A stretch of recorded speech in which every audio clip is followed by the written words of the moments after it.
Hi guys, today we'll discuss how to write perfect introductions for IELTS writing. So let's get started. As you know, IELTS introductions consist of two sentences, first sentence and the second sentence. In the first sentence, we generally restate the topic that we are given. In the second sentence, however, we state our opinion or answer the questions that require our position. We discuss benefits, drawbacks, reasons, solutions, and so on. Okay, let's look at this. Youth crime level has increased rapidly in many countries. What are reasons? What are solutions, or what parents and teachers can do? So you can see that here in the first sentence of the introduction, we actually paraphrase the topic given to us.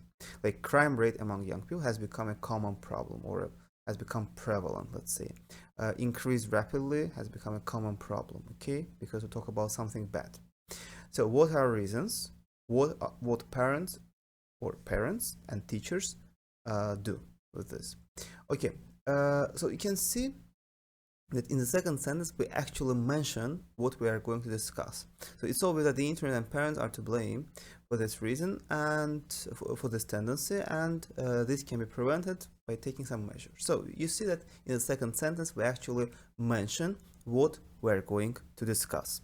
So let's now analyze the ways of writing first and second sentence of our introduction in a clear way and how to get a good band. So let's look at this. Let's start with the first sentence. The first sentence is, let's say, how you restate the topic. So let's look at the ways of paraphrasing this topic or other topics. So for example, we can change verbs to nouns or different parts of speech. Let's say adjectives to adverbs and so on. For example, youth crime level has increased rapidly in many countries. So we change increased to the increase or the rise. The rise in youth crime can be observed. We can use verbs like witness, observe, undergo, like when we experience something, when we notice something, and so on. Youth crime level has increased. We say many countries experience or witness the rise in or the proliferation of something. Okay, we can use passive voice instead of the active voice or vice versa.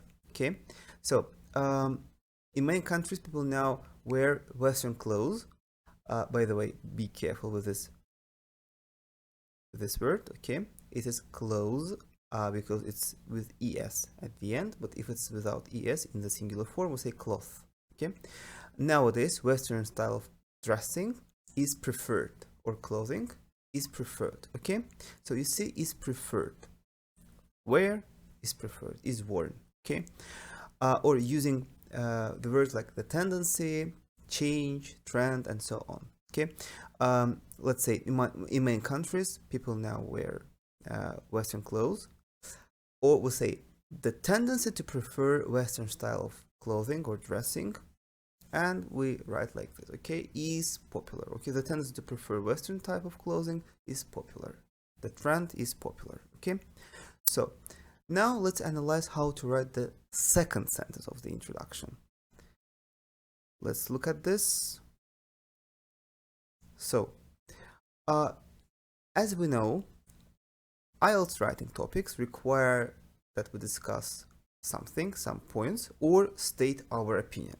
If we are required to state our opinion, we can use some linking devices, like in my opinion, to my mind, from my point of view, and so on, and state our position. Robots, for example, in my opinion, robots should not substitute but complement humans in many workplaces.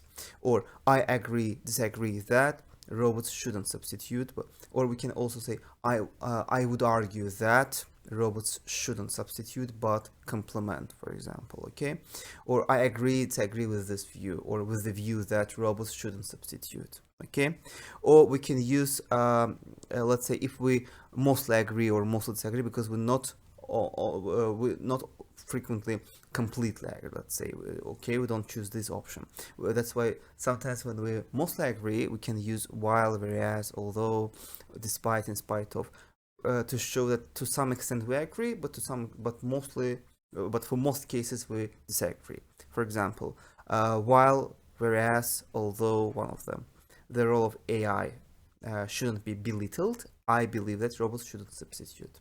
So, you see, yes, to some extent I agree that AI robots shouldn't be belittled. Yeah, I agree with this. Belittle means to not to, let's say, neglect, let's say, ignore the value of something, okay?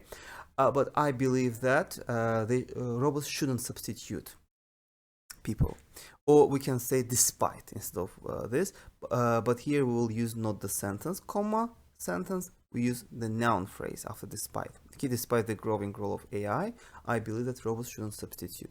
So pay attention, after while, whereas, and although, we use a sentence and then again a sentence. Okay, just while, whereas, and although link two sentences, but despite links a noun phrase to a sentence. Okay, despite the rain, I decided to leave my home.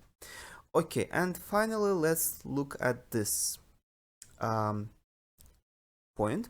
When we are not required to show our opinions, but we are required to discuss something, let's say positives, positive, negative sides, or reasons, solutions, problem solution, and so on.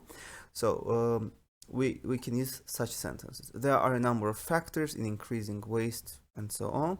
I will explain why human factor is a key point in increasing waste and let's say pollution levels, and show potential steps. So you see, here we while reading this we understand, we will discuss reasons and we will discuss steps, so solutions. Okay, so let's look at the third one.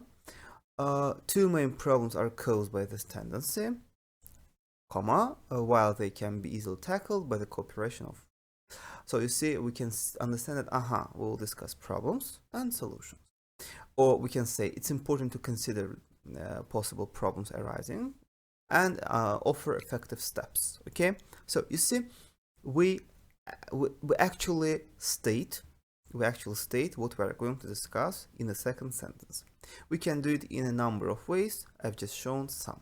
Okay, so hopefully it's clear for you and you will get a very good band from your writing. Good luck, and make sure to subscribe to our channel because it will support our activities. Thank you, and see you in the next videos.